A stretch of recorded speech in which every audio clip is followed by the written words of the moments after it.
Atong ngalan, Brad. Ako dahil si Marcelino Marcing Inobio.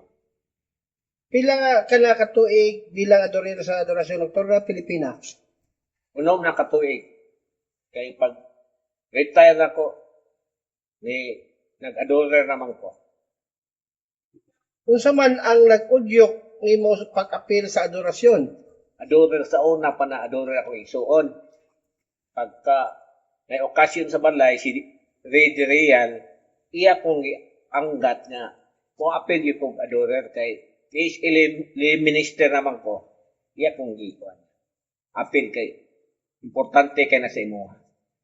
Naamin nahibalan nga nakaagi ka daw og taas nga blood pressure.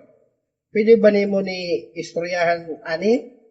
Katong panahon na, akong magulang nga, kuhan, ngayon siya, naamas barangay ito ng trabaho, niya nga, na may flu vaccine ron. Pa-check up, pa-apil og flu vaccine, kay tiguang naman ta, na naman tayo kuhan. Senior naman ta, na siya nga, libre ang kuhan ron, flu vaccine. Di man pwede diri og walay kuhan nga, moto nagpa-kuhan lang po ko kay, ang plima daw, gawas.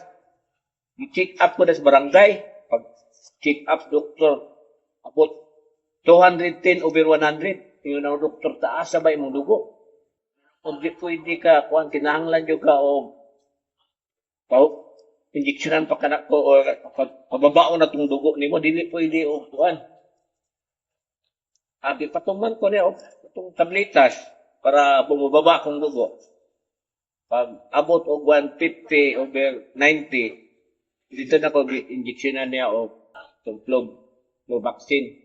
Niya, mo tumingin siya nga, kinahanglan na ka o maintenance, dili ka pwede o kuhan. Permintin ako ng kuhan, maintenance o losartan. Pero ang Ginoo ginagkuhan ako anak.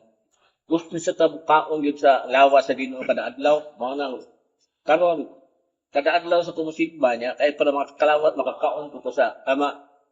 Pero ang Ginoo mo kuhan na nato.